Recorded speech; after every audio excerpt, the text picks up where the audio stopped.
sahabat biologi, kembali lagi bersama aku Hilda Safira di Ilmu Biologi. Di video kali ini kita akan membahas tentang hasil pengamatan yang dilakukan dengan menyimak video tentang sel-sel darah beserta fungsinya dengan menjawab soal-soal yang terdapat pada lembar pengamatan. Oke sahabat, sebelum kita membahas tentang hasil pengamatan, lebih baik kita mengetahui tentang apa itu darah. Darah merupakan cairan yang terdapat dalam tubuh dan berfungsi untuk mengirimkan zat-zat serta oksigen yang dibutuhkan oleh jaringan tubuh, mengangkut bahan-bahan kimia hasil metabolisme, dan juga sebagai pertahanan tubuh terhadap virus atau bakteri yang bisa menimbulkan masalah kesehatan serius. Oke, langsung saja kita menuju ke hasil pengamatan yang pertama, yaitu jenis sel darah yang paling banyak jumlahnya muncul dari video yang telah diamati, yaitu eritrosit. Karena telah disediakan bahwa gambar di sana telah menunjukkan bahwa sel darah yang paling banyak jumlahnya yaitu sel darah eritrosit atau sel darah yang memiliki karakteristik tidak memiliki nukleus dan berwarna merah. Selanjutnya yaitu perbedaan penampakan eritrosit dengan leukosit. Pada eritrosit memiliki karakteristik tidak memiliki nukleus, berbentuk cekung bikonkav, paling mudah untuk diidentifikasi dan paling banyak ditemukan pada preparat hapus darah. Selanjutnya yaitu leukosit. Leukosit terdiri dari 5 macam.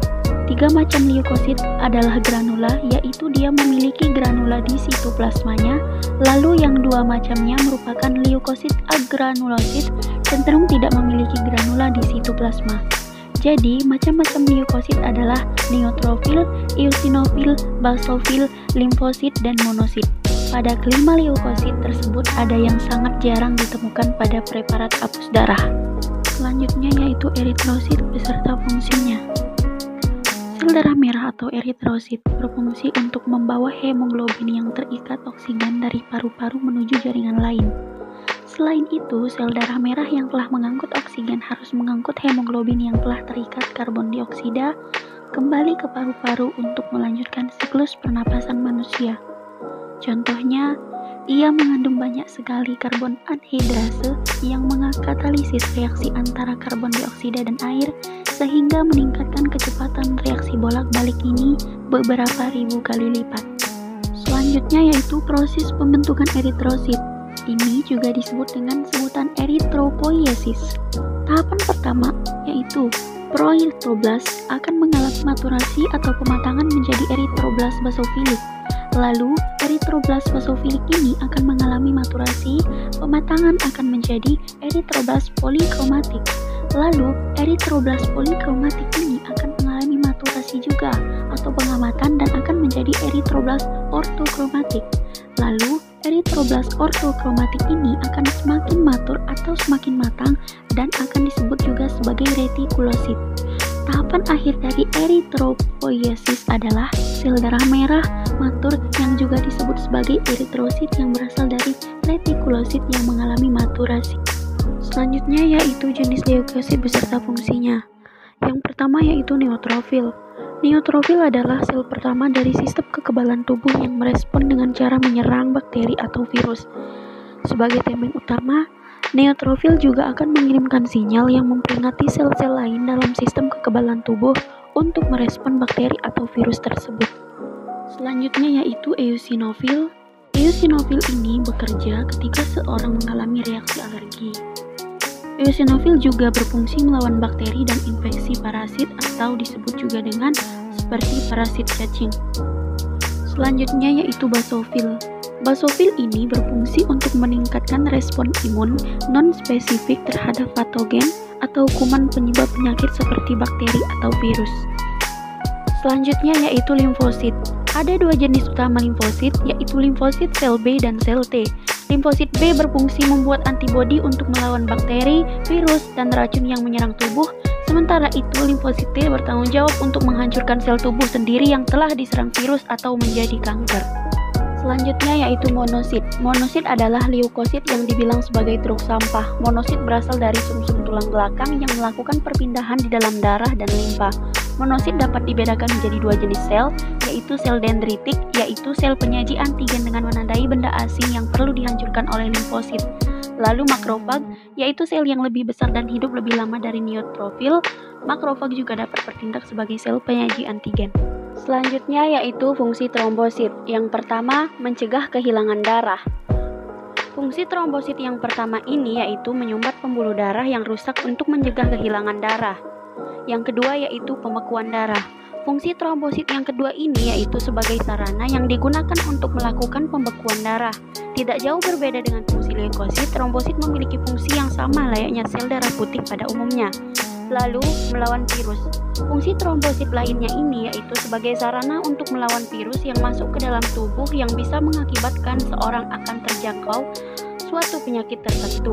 Lalu, mempermudah penyembuhan luka. Fungsi trombosit lainnya adalah sebagai sarana yang digunakan oleh tubuh untuk mempermudah penyembuhan luka pada bagian tubuh. Jadi, apabila kamu sedang mengalami luka di bagian tubuh, trombosit akan berkumpul ke tempat luka tersebut, kemudian memicu pembuluh darah untuk mengkerut atau berfungsi untuk menahan darah agar tidak banyak yang keluar. Selanjutnya yaitu proses pembekuan darah. Saat terjadi luka atau cedera, pembuluh darah bisa rusak dan terjadi pendarahan. Untuk menghentikan pendarahan tersebut, tubuh akan mengaktifkan proses pembekuan darah dan penyembuhan luka.